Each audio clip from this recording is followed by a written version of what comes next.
My bestie's son was secretly playing on my phone right when my aloof boss, Philip, sent a text about booking a flight. Philip, Monday, 10 a.m., New York.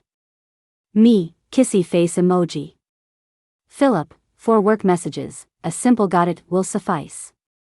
Me, kissy face emoji. Philip, fine, I'll book the flight myself. Me, kissy face emoji. Philip, are you? Me, blushing kissy face emoji. That evening, I got another message from my boss, just landed. I didn't think much of it since I was in a hurry to shower. When I got out, another notification from him had popped up on my lock screen. Why didn't you reply? Did you fall asleep? It finally hit me, my boss had texted the wrong person. Texting someone as soon as you land on a business trip, and caring if they reply, he was probably messaging his girlfriend. I couldn't let my boss get dumped and then take it out on me by firing me. I opened the app, planning to give him a heads up. But when I saw our chat history, I completely froze. What the hell? On Sunday morning, I'd had a whole conversation with my boss. He'd asked me to book a flight, and I, like I was possessed, just kept sending him kissy face emojis. But the craziest part. Why did he send me a blushing kissy face emoji back at the end? From what I knew, my boss was handsome, 6'1" and impeccably dressed, but he was ice cold. At work, he was so strict it was terrifying. You couldn't even count on one hand the number of employees, men and women, he'd made cry. And this same man had deleted and retyped several messages before sending. Why didn't you reply? It was like he was carefully choosing his words. Which meant he hadn't texted the wrong person at all. Sorry, Philip, those emojis you got from me earlier were a system bug. I typed it out, then deleted it. No, that wouldn't work. It would make him look like he was reading too much into things and totally embarrass him. As I was typing and deleting, my best friend happened to send me a string of code made of numbers and hearts. Instantly, a shower of hearts rained down my screen.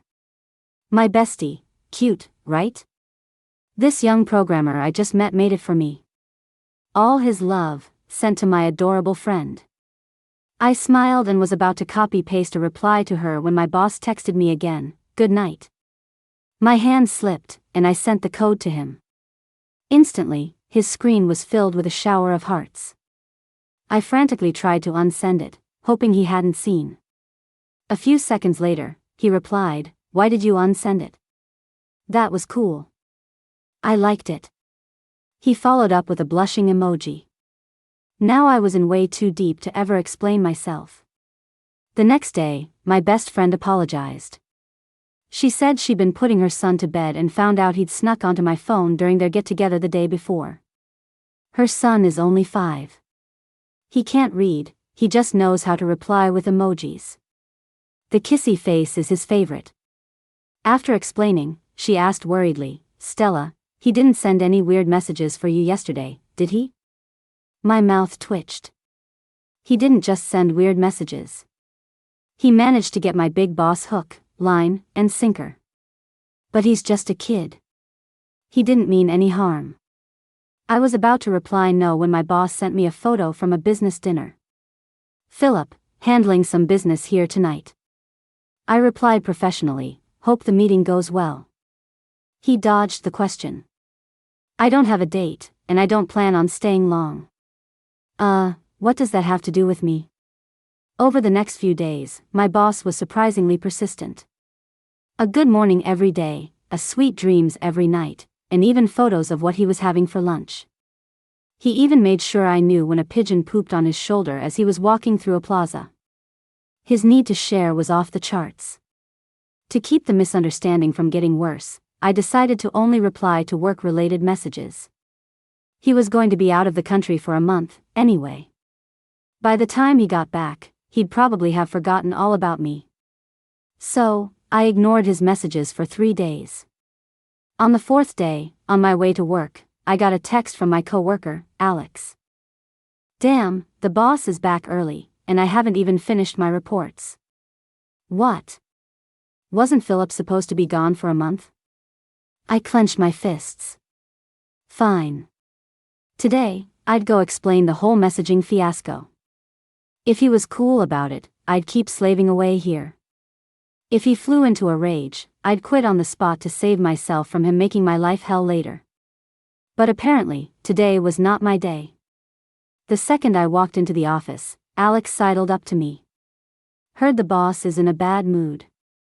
The supervisor went in to report this morning and came out with red eyes. Everyone better be careful today. I turned my head and saw our supervisor, a woman in her late 40s, secretly wiping away tears. Holy crap. My boss really was terrifying. He could make our office's dragon lady cry. This was definitely not the right time to explain the messaging mix-up. Thankfully, his office was on the 21st floor. Unless he summoned me, we would never cross paths. Just as I was breathing a sigh of relief, his assistant appeared. He smiled and said, "Stella, the boss wants to see you." I went up to the 21st floor, my heart pounding. The door to his office was open. He was on the phone, standing in front of the massive floor-to-ceiling windows, speaking fluent English. His voice was naturally deep, and the English accent rolled off his tongue like notes from a cello. I didn't dare interrupt him. I couldn't go in, but I couldn't leave either, so I just stood there awkwardly at the door. He finally turned, saw me, and pointed to the sofa. I immediately understood and walked in to sit down. Sorry, that was an unexpected call.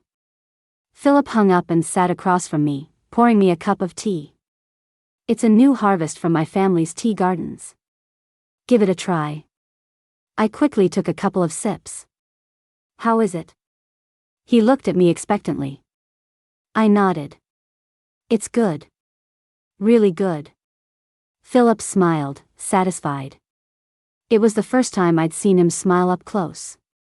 It was warm, different from his usual self. He looked even more handsome. But then I remembered the office saying, when the boss smiles, someone's fate is sealed. A chill ran down my spine. Philip, what did you need me for? He pushed a paper bag from the coffee table toward me. This is for you. I opened it curiously, and my eyes went wide. It was a bag full of products from a high-end luxury skincare brand. I'd once splurged on a single 1-ounce bottle of their serum, and even that hurt. I told you I'd bring you back a gift, but you never replied to my messages, so I took a guess. Seeing my stunned expression, he asked tentatively, "You don't like it? I saw you post on your social feed that you really liked this line." I was floored. That post was from 2 years ago. Had he scrolled through my entire social media history? I felt guilty accepting it and decided to clear the air. Philip, actually, about those messages the other day, it wasn't. Just then, his phone rang. "You can head back for now," he said. "Let's have dinner tonight." I could have cried. To avoid office gossip, I left the gift with his assistant on my way out.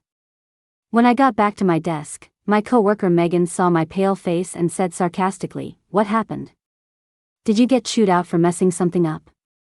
Not like me. Every time I go up to the 21st floor, it's for praise. The boss just loves me. I couldn't be bothered with her. The whole afternoon, I agonized over having dinner with him. I was so nervous I wouldn't be able to eat a single bite. To get out of it, I volunteered for overtime and worked until 10.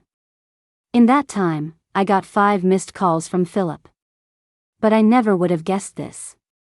As I skipped happily out of the office building, a gleaming black Maybach was parked at the entrance. The back door opened, and my boss stared at me coldly. "Get in." I crept forward, forcing a smile. "Philip, you're working late too?" Philip looked up. "I was waiting for you." Oh my gosh. I was so busy this afternoon, I completely forgot about dinner. I pretended to check my phone in surprise. "And you called me 5 times. I'm so sorry." Philip just watched me silently. "Done with your little act? Get in the car. We're going to eat." Philip gave the order. I had no choice but to get in, muttering, "I already ate. I have a sensitive stomach, so I can't eat too much or it'll hurt. Silence in the car for 3 seconds. Philip said, "Your address. I'll take you home." I didn't give him my building number, just the corner of my street, in case he decided to show up at my door one day.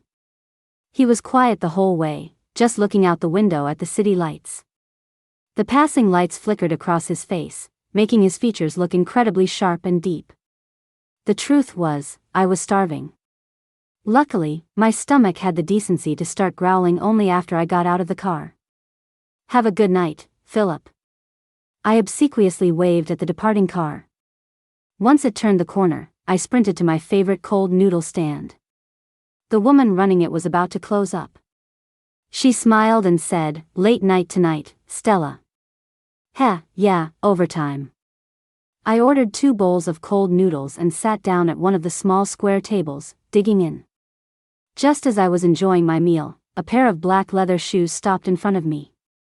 I looked up from the long legs. Philip was glaring at me, his face dark. "You seem to have quite an appetite." Under Philip's intense gaze, I nervously slurped up a noodle hanging from my mouth and laughed awkwardly, trying to recover. I just suddenly got hungry." He looked a little dejected. "You didn't want to have dinner with me? Is my presence that off-putting?" "Of course not." I quickly pulled out the stool next to me and wiped it down with a napkin like a suck-up. "Seriously, just looking at a handsome face like yours is an appetizer in itself. How could you possibly be off-putting? Please, have a seat." The words were barely out of my mouth before I worried he'd be disgusted by a roadside stall. But he sat down. A suit and tie on a plastic stool, it was a weirdly down-to-earth sight. I quickly ordered 2 more bowls of noodles and laid on the praise thick. "Your looks just give me such an appetite, I have to have another bowl." "Don't force yourself. You'll get sick," Philip said with a frown. "Although your flattery is quite effective." Then, he smiled. A huge weight lifted off my shoulders. "So the boss likes compliments." Thank God. I have to say, Philip ate his cold noodles with incredible elegance, like he was cutting a steak in a fine dining restaurant. I thought I'd be too nervous to swallow a single bite with him, but it turns out, staring at a handsome face is the best seasoning. The only problem was, Philip's stomach wasn't used to street food. The next morning, as soon as I got to the office, the supervisor announced that the morning meeting was cancelled because the boss had been hospitalized. I checked my social feed. At 3 a.m., Philip had posted a picture of himself in a hospital bed with an 4 drip, captioned, "Acute gastroenteritis." My coworker Alex asked curiously, "Stella, any idea what's wrong with the boss?" I answered casually, "Gastroenteritis." "How do you know? Didn't he post it on his feed?" Alex pulled out his phone and scrolled. "No, there's nothing here." I understood instantly. That post was visible only to me. It was his passive-aggressive way of calling me out for taking him to a street stall. But either way, I really should go visit him. So that afternoon, I took a half-day off, bought some fruit and flowers, and went to the hospital. I knew exactly where to go, heading straight for the VIP wing on the top floor. Philip had been updating his feed every half hour with the location, building number, and floor, all clearly marked. He might as well have just posted, "Stella, get over here." When I entered the room, Philip was propped up in bed, working. He even made the blue and white striped hospital gown look dashing. I was prepared for a lecture, but instead he said, "You shouldn't eat at that stall anymore. If you really like cold noodles, I'll have my family's chef make some for you." "Oh no, you don't have to do that." I quickly refused. "No way. There's no such thing as a free lunch." I was afraid that taking something from a capitalist would cost me dearly later. Seeing that he was busy, I quietly cut up an apple and offered it to him. Philip didn't refuse. He kept his eyes on his computer, but whenever he had a free moment, he'd lean down and take a piece from my hand. I froze. This felt way too intimate. I quickly put the fork down. Perhaps seeing that I'd stopped feeding him, Philip said, "More." He stared at me with those dark eyes, and my heart inexplicably started to race. I quickly speared another piece and fed it to him. He raised an eyebrow. So sweet. Of course it's sweet. Those were imported apples from downstairs. They were so expensive it made my heart ache. Seeing that it was getting late, I prepared to leave. Philip asked, "Are you coming tomorrow?" "I'm getting discharged." I told him I had a class reunion and couldn't make it. But if I had known my ex-boyfriend and my arch-nemesis would be there, I would have much rather gone to pick up Philip. My ex, Todd, and I dated in college. Not long after graduation, my roommate, Jessica, stole him. We broke up because I caught them in bed. Todd had the gall to blame me. We dated for 2 years and you wouldn't even sleep with me. You're not nearly as exciting as Jessica. He also looked down on me for coming from a small town, saying I couldn't help his career after graduation. I'm destined for greatness, and I need to be with a high flyer, not some nobody from a small town. I burst into tears, furious with myself. How could I have been so dumb as to go dumpster diving for a boyfriend? 3 years had passed since the breakup, and I was long over it. But Jessica wouldn't let it go. At the dinner table, she not only flaunted her engagement ring but also singled me out. "Stella, don't tell me you're still single after all these years?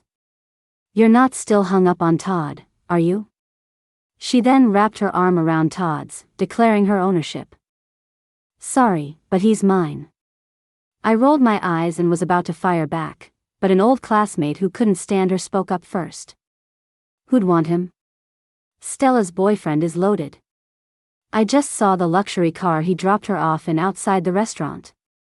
I nearly choked on my soup. It was pouring rain today and I couldn't get a cab. Philip happened to be heading the same way after being discharged, so he gave me a ride. Jessica sneered, "Don't tell me she's been picked up by some bald, rich sugar daddy." Her smug look pissed me off, so I retorted, "He's tall, has long legs, an 8-pack, and a face like a male model." The moment I said it, I realized I'd just admitted to having a boyfriend. The table erupted in teasing. The classmate who defended me got even more excited. "That car's license plate is one of a kind in Chicago. It belongs to Philip Vance, the CEO of Apex Global." My eyes widened. What? How did she figure that out? Jessica looked skeptical. Philip Vance would be interested in Stella? But her face was pale. She clearly couldn't stand to lose. I figured they'd never meet Philip anyway, and it felt good to piss off this awful couple, so I spent the rest of the dinner making up stories about how clingy Philip was and how he couldn't live without me. But it seemed like the universe wanted to make a fool of me. After the reunion, our group ran into Philip in the hotel lobby. He was clearly there for business, shaking hands and talking with 2 associates. My face must have betrayed my panic, because Jessica smiled and said, "What a coincidence. Let's all go say hi." "He's busy, it's not a good time." My excuse only made Jessica more suspicious. "Stella, you're not lying, are you?" "No way," my classmate immediately jumped to my defense. "Mr. Vance is obviously here to pick up Stella." "Classmate, please, shut up. If you're not lying, then introduce us." Todd, who had been silent until now, finally spoke up. "Or are you still in love with me and just pretending to have a boyfriend to save face? I guess I am the kind of guy you'd never forget." "I'll go say hi first, then I'll introduce you," I said, rolling my eyes as I gave in and walked toward Philip. When he saw me, he explained, "What a coincidence. I'm meeting someone here too." "Philip." I was so nervous I was picking at my fingers. I stammered, Can I hug you?" Philip froze for a second, his eyes flickering. "Why?" I pointed to my classmates a short distance away and confessed everything, running into my ex and my rival, and my audacious lie about him being my boyfriend. "I'm so sorry." My palms were sweating. I didn't mean for it to happen, but now I've painted myself into a corner. "It's okay if you say no. I just have to endure some ridicule. It wasn't a big deal." When I was cheated on, people at school called me the girl who got cheated on for a whole year. Philip said, "A hug won't prove anything." My shoulders slumped in defeat. As I started to turn away, a shadow fell over me, and Philip's warm hand cupped my cheek. His dark eyes were mesmerizing, his voice seductive. Compared to a hug, this is far more convincing. Then, he lowered his head and kissed me. My mind went completely blank. His lips were soft and warm, and I could smell the faint, woody scent of his cologne. All I could hear was the frantic pounding of my own heart. Silly. When Philip pulled away, there was a smile in his eyes. "You're allowed to breathe when you kiss, you know." I only then realized I had been holding my breath. My classmates gathered around, and Philip graciously introduced himself, even arranging for cars to take them home. Only Jessica stood there with a thunderous look on her face the entire time. On the way back, I couldn't stop stealing glances at Philip's mouth. I kept replaying the feeling of the kiss, soft, warm. "What are you looking at?" Philip glanced at me from the corner of his eye. I got so flustered I started babbling. "Your acting skills were incredible today, Philip. It's a shame you're not an actor." "That wasn't acting." "Huh?" Seeing my confusion, Philip pulled the car over to the side of the road, looked me straight in the eye, and asked, "Was it for you?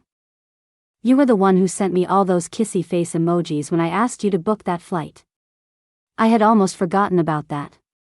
I quickly explained, "That wasn't me. It was my best friend's son playing with my phone. He's just a mischievous little kid."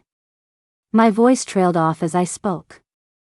Philip's expression had shifted from an initial smile to a rigid mask, and finally to a look of pure existential crisis. After a long silence, as if something had just dawned on him, he started apologizing. "I'm sorry. It was forward of me to kiss you today." "It's okay." I forced a laugh, wanting to say that I hadn't minded at all, that my heart had even skipped a beat. But Philip didn't say another word, so I kept my mouth shut.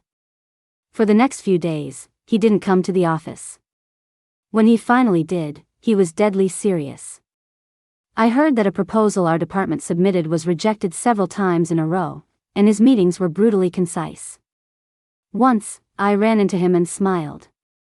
"Hi, Philip." He just nodded and walked away without a word. It was just like before, a perfectly normal interaction between a boss and a subordinate, but for some reason, I felt a pang of disappointment. During lunch, a coworker was complaining in the cafeteria. "What's with the boss lately? Did someone piss him off? He seems even more serious than before. He looked like he was in a good mood a while ago. I even saw him smile. What a waste of that handsome face. If only he had a better temper and wasn't so uptight, he'd be perfect." Did the boss get dumped? My work buddy, Alex, who had been quietly eating, suddenly chimed in. "I saw the boss at a restaurant a few days ago, making out with some woman in public." My guilt made me choke on my soup. Alex looked me up and down, teasing, "Come to think of it, the woman's silhouette looked a bit like you, Stella."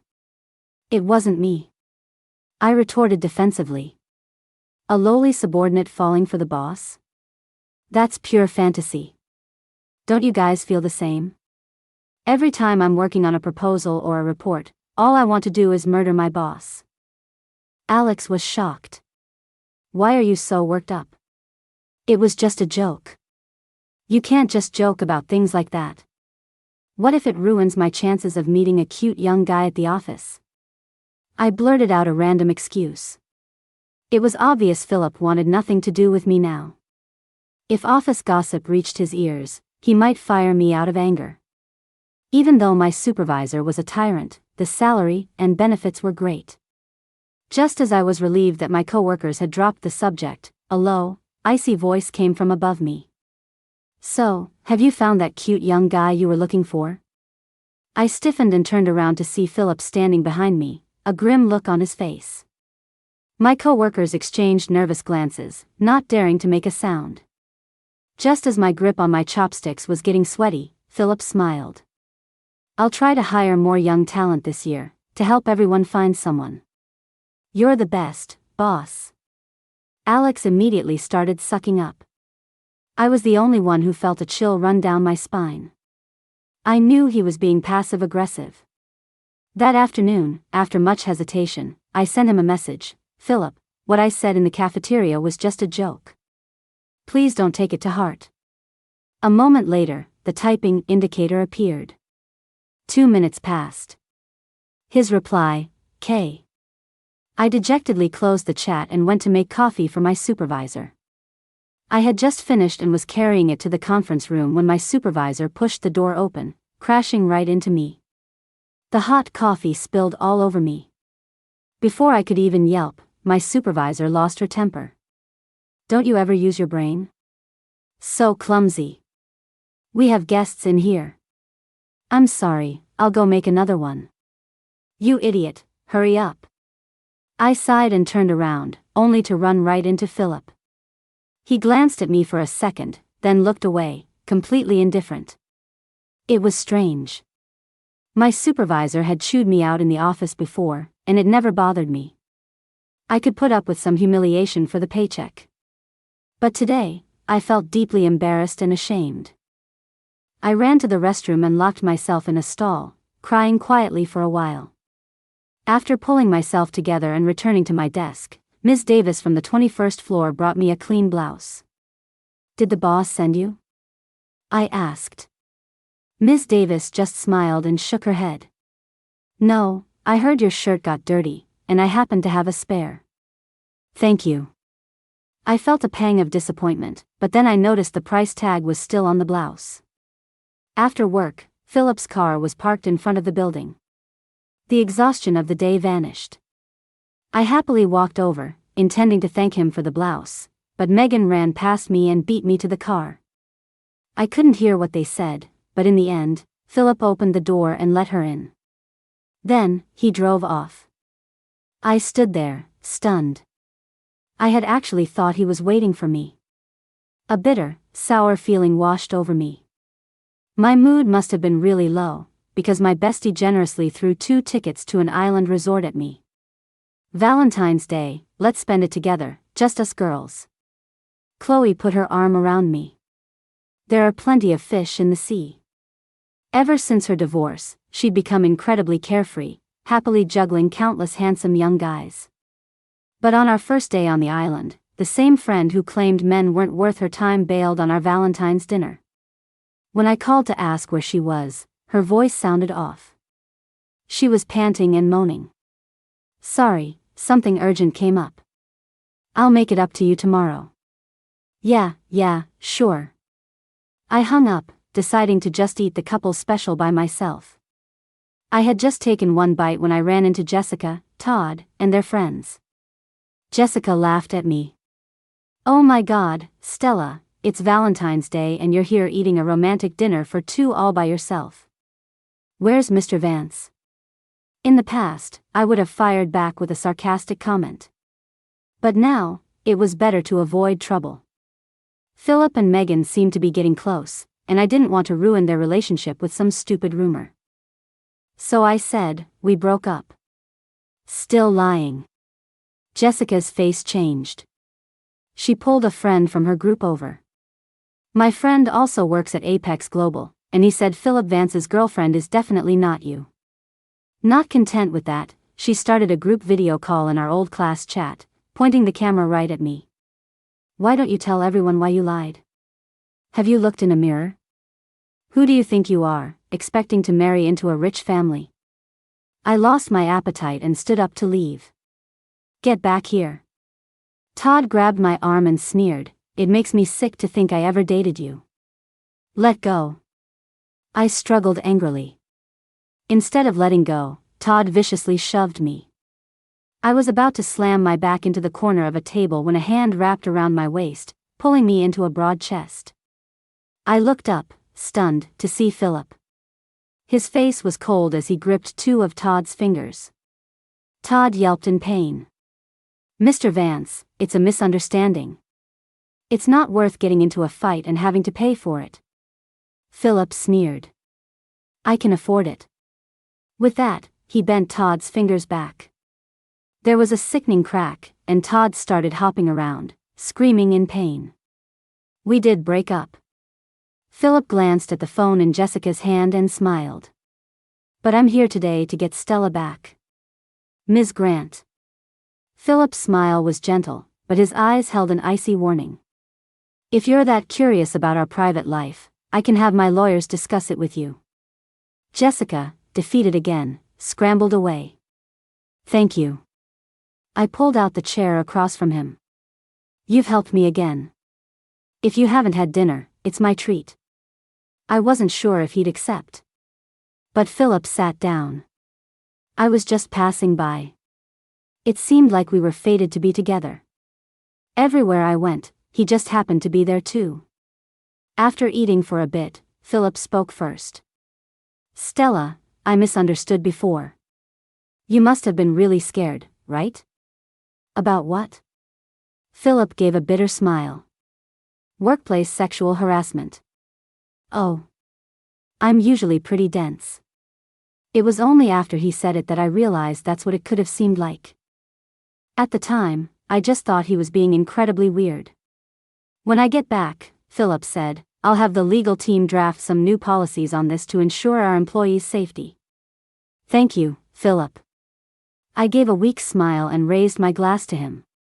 He clinked his glass with mine and downed it in one go, shaking his head with a helpless look.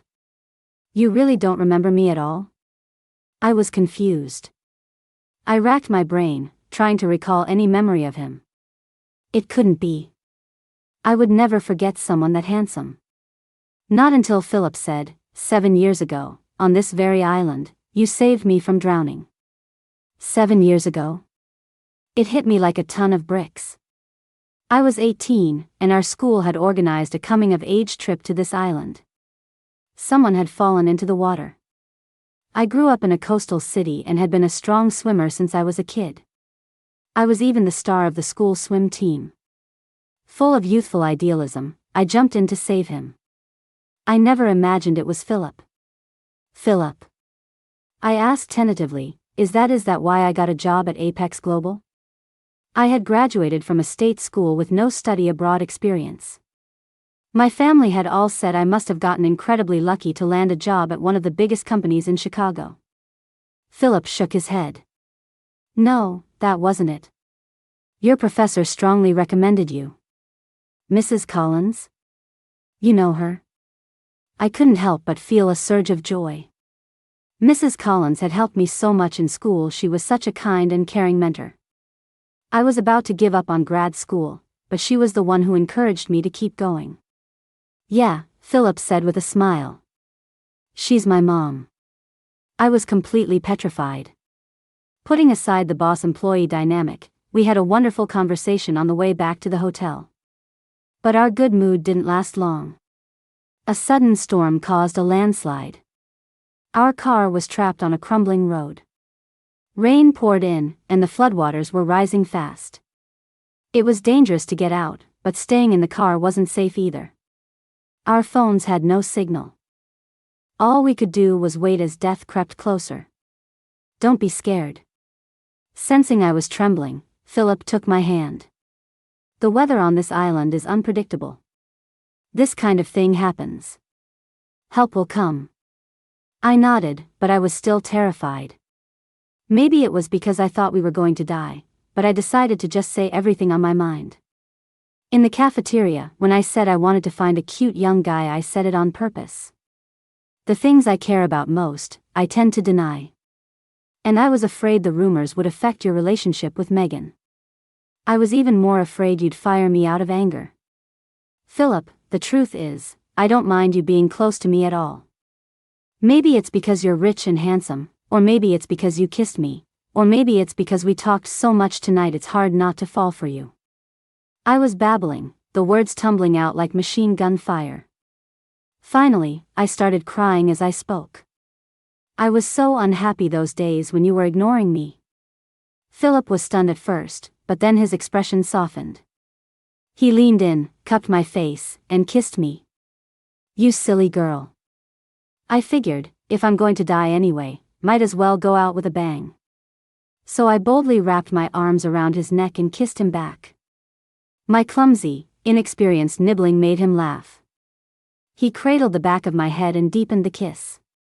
My breath came in short gasps. Just as things were getting intense, someone started pounding on the car window. A local villager in a poncho yelled, "Get out and come with us. It's dangerous here." We were saved. But I felt like I had already died of embarrassment. Thinking about my string of confessions and that passionate kiss in the car, I wanted to find a hole to crawl into and never come out. There's only one room left. The small hotel was packed. The receptionist handed over a single key. "You're a married couple anyway, so it doesn't matter." "We're not," I mumbled. Philip wrapped an arm around my shoulder. "Yes, we are. We're on our honeymoon." "Thank you." The tiny, run-down room had only a single bed. If we both slept on it, we'd be pressed right up against each other. My heart was pounding as I was about to claim the left side, but Philip had already pulled a blanket from the closet and laid it on the floor. "I'll sleep here." My face flushed, and I quickly lay down. I couldn't sleep after the lights went out. The people in the next room weren't just awake, they were going at it, and the car was picking up speed. The walls were so thin it was like a live broadcast. My face was burning.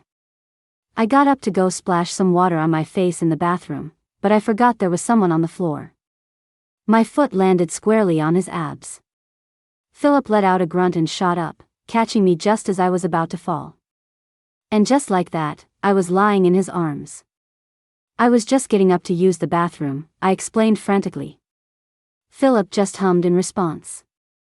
I felt something hard pressing against me from below and instinctively reached down to push it away. "Don't." Philip grunted in pain. My brain short-circuited as I realized what that something was. As I was about to apologize, the people next door hit the highway again. Maybe it was the intimate position. Or maybe it was the ambient noise. In the faint light filtering through the window, we just stared at each other for a long time, our breathing growing uneven. "Stella." Philip said my name, then leaned in and kissed me. My response was a muffled, broken sound between our lips, slowly melting into my very bones. The summer night was hot and humid. Outside, the storm raged. Branches whipped and trembled, finally collapsing in a sodden heap.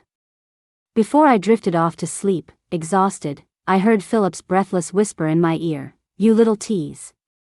You fell asleep on me first." The next day, my legs were shaking and I had dark circles under my eyes. My best friend was shocked when she saw me. "What did you do last night, rob a bank?" "Yeah," I said with a dry laugh. "Tried to steal a chicken, got caught, and got a beating." Philip couldn't help but chuckle, earning him a fierce glare from me. It was a restless night. I woke up and he was on top of things. I passed out, and when I came to, he was still going. I passed out again, and he was still going. I was starting to think the man had never done this before in his life. On the way back to the city, my best friend told me sympathetically, "You're done for. From now on, you'll be working days and nights. Probably weekends too." I felt a sense of utter despair. My bestie tried to comfort me. "Look on the bright side. You can ask for overtime pay. A lot of it." I frowned. Why did that sound so weird? I took 3 days off, and when I returned to work, there was big news. Our tyrannical supervisor had been arrested by the police for leaking company secrets. The funniest part? The informant was Megan, the very person she had promoted. I couldn't help but think back. No wonder Philip and Megan had been so close lately. He was gathering intel. "Hey, Stella." While I was lost in thought, a new intern smiled and greeted me. "I have something I want to talk to you about. Do you have a minute?" He was a recent graduate assigned to me, so I figured it was about work. I said I was free, and he led me to the top floor. Coincidentally, it was the 21st floor. Through the glass, I could see right into Philip's office. "Why are we here?" As I was wondering, the young man suddenly dropped to one knee and, as if by magic, produced a rose from behind his back. He confessed sincerely, "Stella, you've been such a huge encouragement and help to me since I started here. I've really liked you for a while, and I was afraid I wouldn't see you again after my internship ended, so get up, quick." I frantically tried to help him up, but a sudden force pulled me backward. Before I could react, Philip, who had appeared out of nowhere, had me in his arms and was kissing me. The intern stared in shock. Philip shot him a defiant look. "Mine. I'm so sorry, sir." The young man scrambled to his feet, then bowed to me. "I'm sorry, ma'am." Then he fled. I quickly explained, "It's a misunderstanding. I had no idea he was bringing me here to confess."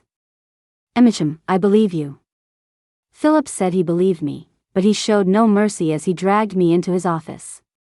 It was lunchtime, and a lot of employees were on the roof, smoking and chatting. I was pressed against the massive floor-to-ceiling window, so mortified my toes curled. I sobbed and begged, "Please, don't do this." Philip said, "It's one-way glass. They can't see in. I don't have any meetings today. We have all afternoon." I wanted to cry but had no tears left. I wanted to break up with him. Thankfully, 3 days later, Philip had to go abroad for a conference. I learned from a chat with Ms. Davis that the day he was scheduled to land was his birthday. After thinking it over, I gritted my teeth and walked into a high-end luxury store, planning to buy him a tie as a gift. The one I instantly liked, a green and white one, nearly made me faint when the salesperson quoted the price. One tie cost 4 months of my salary. Although Philip had given me a credit card with no spending limit, it didn't feel right to use his money for his own birthday gift. I ended up choosing a pair of cufflinks instead. As I was paying, a beautiful woman with fair skin and long legs walked into the store. She was as stunning as a movie star. All the employees rushed over to greet her. "Miss Collins, it's been so long since you've been back." Miss Collins spotted the tie I had been looking at. Without even asking the price, she waved her hand. "Wrap it up." She then glanced at the other items in the display case, pointing.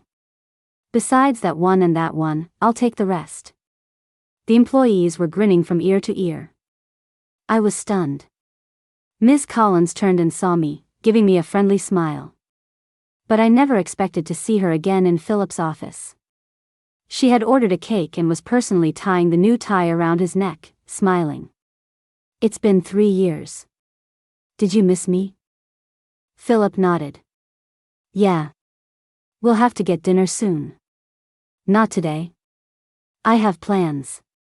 Philip smiled. "I'll treat you tomorrow night." Miss Collins finally smiled, grabbed her bag, and sashayed out. When I went in, Philip asked if I had brought him a gift. I looked at the tie around his neck and suddenly felt my gift was inadequate. I shook my head. "I didn't know it was your birthday. I'll make it up to you another time." "You don't have to." He pulled me onto his lap. "You're the best gift." I didn't know if Philip said that to every girl, but when I was out shopping for a new gift, I passed by a jewelry store and saw him helping Miss Collins pick out a diamond ring. They looked very close. That night, like a rat in the shadows, I scoured Philip's social media for any trace of this Miss Collins. I found that they frequently liked and commented on each other's posts. She called him my dear little cupcake. Just then, Miss Collins posted an update. She was in a beautiful, elegant restaurant, holding a bouquet of flowers and showing off a diamond ring on her hand, smiling sweetly. The caption read, "He proposed, and my answer is yes." I went to my best friend, bawling my eyes out. She handed me tissues and said, "The worst thing in a relationship is misunderstandings. You're just assuming things without even asking. Call him." She shoved the phone into my hands. My heart pounded as I dialed Philip's number. After a moment, a woman's voice answered. "Hello? Are you looking for Philip? He's in the shower right now." It was Miss Collins's voice. I immediately hung up and glanced at the time. It was 11 p.m. My best friend cursed, "That bastard." I couldn't hold it in anymore and burst into tears, wailing. I was so heartbroken that I cried until I threw up, hugging the toilet as I sobbed. My best friend kept comforting me until suddenly, a look of shock crossed her face. "When was your last period?" I froze. "The 8th. But today was the 23rd. "Don't panic." My best friend rummaged around and finally found a pregnancy test in a closet. 2 lines. Great. Now I was really panicking. I decided to take some time off. Otherwise, with the constant nausea, people were bound to get suspicious. But HR told me, "Your situation is special. You need direct approval from the boss for leave. You'll have to go to him." Damn it. I spent the whole morning anxiously trying to figure out how to fool Philip, even sitting through a meeting. Around noon, I texted my best friend, "What's Philip's deal? I need his special approval to take time off. Just make something up. Say I got into a car accident and you need to come take care of me. You don't have to curse yourself like that. Hey, a lie won't come true if you don't believe it. Do you really want Philip to know you're pregnant? He's about to marry another woman." She had a point. I closed the messaging app, thought for a moment, and decided to just go to the 21st floor and clear things up with Philip. Suddenly, there was a commotion in the office. A tall, dark figure loomed over me. I looked up from the long legs in front of me to see a breathless Philip. He stared at me and asked, "You're pregnant?" Ms. Davis, his assistant, was right behind him, adjusting her glasses. She smiled and said, "The conference room's screen share was still on upstairs. You forgot to turn it off." I was so screwed. Everyone in the meeting had seen my chat history with my best friend. He brought me to his office. Philip looked thrilled, but after a moment, he seemed angry. "Why didn't you tell me? Why are you yelling at me?" My lip trembled. There was no need to. I was planning on getting an abortion. Philip froze, then softened his voice, looking helpless.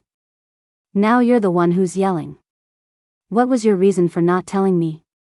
He knelt in front of the sofa, asking gently as if he were talking to a child. Tears streamed down my face. "What's your relationship with that Miss Collins? She gave you a tie, you took her to pick out a diamond ring. I called you that night, it was 11 o'clock, and she said you were in the shower. Why were you showering?" Philip lowered his head and chuckled. "That's my sister. My actual sister." Philip immediately dialed her number. "Claire, can you please explain this? My fiancé thinks you're my mistress." A burst of laughter came from the phone. Claire said, "Stella. I'm Philip's sister. Our parents divorced when we were young, and I went to live with our mom. You know her, actually, it's Mrs. Collins. Blame Philip. He insisted on keeping it a secret, said he wanted to wait until the proposal to reveal everything." Proposal? I looked at Philip in shock. He pulled a black velvet box from a cabinet. Inside lay a huge, custom-made diamond ring. It was different from Claire's. My sister's proposal that day, it was her fiancé who proposed. They'd been together for 5 years and finally decided to tie the knot.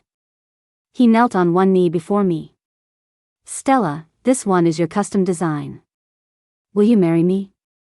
I said yes to the proposal. Philip accompanied me to the hospital for a checkup, where we discovered the pregnancy was a big false alarm. I called my best friend. "How old was that pregnancy test?" "It's been a while," she stammered. "But it all worked out, didn't it?" Ha ha ha. I was speechless. I told Philip dejectedly, "I'm sorry for getting your hopes up. About the proposal. It doesn't matter if there's a baby or not. I'm still going to marry you." Philip picked me up and whispered in my ear, "No baby just means more time for us to enjoy our life together." On Valentine's Day, the company gave everyone the day off. Philip and I revisited the island. Evening breeze, crashing waves. As I walked toward the beach for a candlelight dinner, a violinist began to play. First, a stranger handed me a rose. Then, familiar faces, classmates, coworkers, and my best friend, each gave me one. Then came my parents, Mrs. Collins, and Claire. Sadly, Philip's father had passed away 2 years ago. By the time I reached Philip, I had exactly 99 roses. He was dressed all in white, kneeling before me to officially propose. The moment I said, yes, fireworks shot into the sky, exploding in a breathtaking display. Auntie. The last rose was delivered by my best friend's son, Jamie. He said brightly, "Mommy said if I give you a flower, I can have some big lobster." "I want to." We all burst out laughing.